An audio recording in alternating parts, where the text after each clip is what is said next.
Hey Facebook, it's Sherie, Horticulture Agent at CSU Extension in Pueblo County.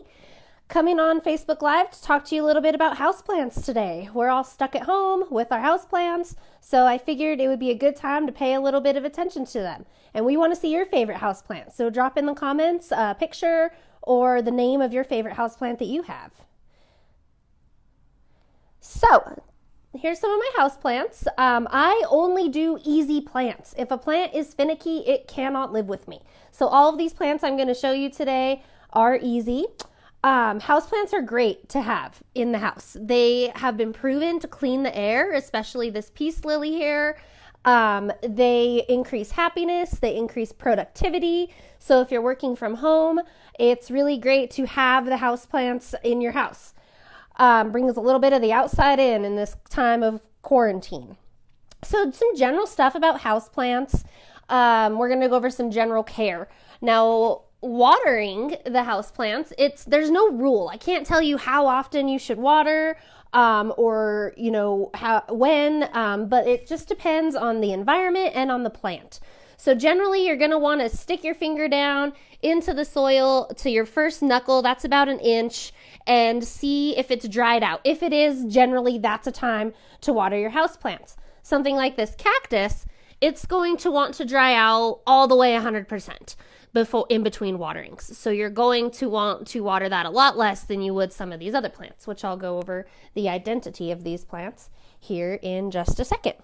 As far as what water you should use, you can use tap water, but it's good to let that tap water sit out for a day or so. It lets it warm up, it lets some of those chemicals evaporate, and that will be better for your plants if you can do that.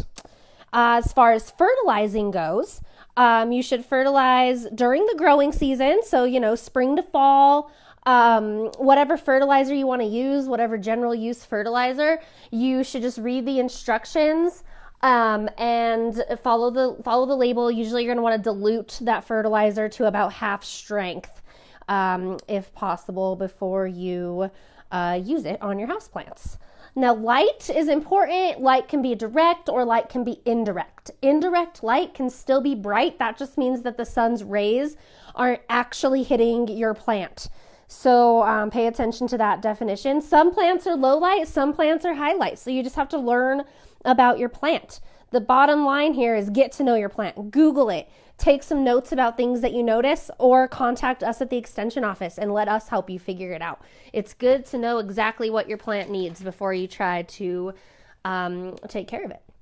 So let's talk about some of my plants. Like I said, these are all easy. I don't do hard plants. So I have 3 peace lilies. I love peace lilies. Here's my big one. And then I have these 2 small ones here. So the peace lily is one that's actually been proven that it cleans the air. That was a study done by NASA. They showed that they do actually purify the air in the rooms that they're in.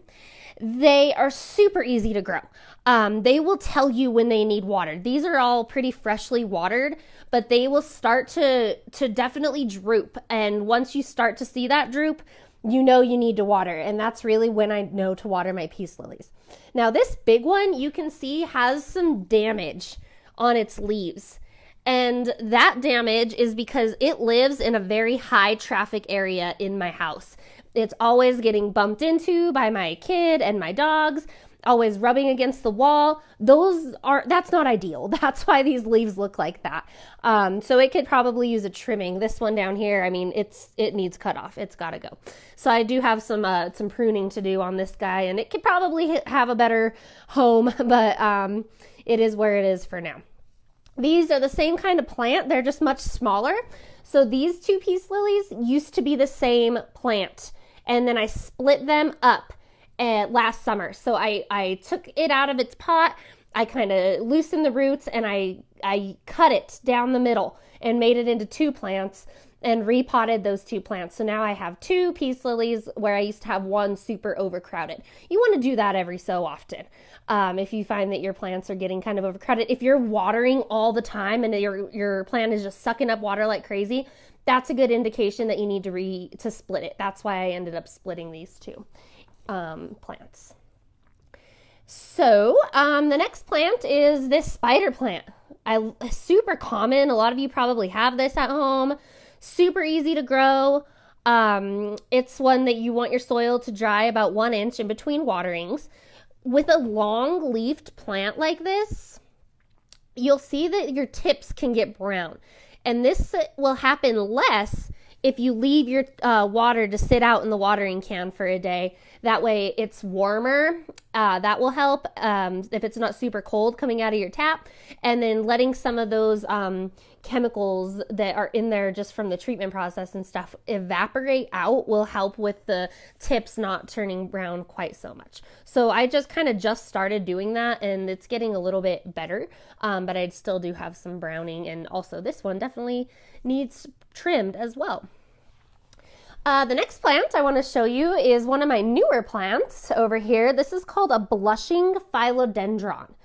It works well in indirect light. So over here, this is a north-facing window, so it does get light, and then from this window over here, it gets light, but does not need a super bright direct light. The indirect kind of lower light works well. It is kind of a climber, so it needs this support right here. It's getting pretty big, so I probably need a bigger board or a longer board to stake it to. But it's kind of working out right now. It's a beautiful climbing plant. Philodendrons are pretty easy to grow. Not particularly this kind, the blushing philodendron, but some philodendrons get confused with the pothos plant. And let me show you my pothos over here. So some philodendrons look like this. The philodendrons have a thicker, fleshier leaf, and the golden pothos leaves are a little thinner. There's some other things I can help you distinguish if you have trouble with that. But the pothos is another super, super easy plant to grow. I love it on my bookshelf over here because it just kind of cascades down and looks really nice. Some people, it's one of the common names is devil's ivy because this plant can take some very low light situations. I mean, you see it on the bookshelf over here. No windows are facing it. These are where the windows are. It doesn't really have a window that goes straight to it or anything like that, but it does, so it doesn't get a lot of bright light, and it does great. And it tolerates inconsistent watering, which is good with me because I am an inconsistent waterer. So that's good with me. How about this one? This is my cactus. It is in an open terrarium type of situation. It used to be a lot smaller. It definitely has grown since I planted it. With this, like I said, let the soil dry out all the way in between waterings.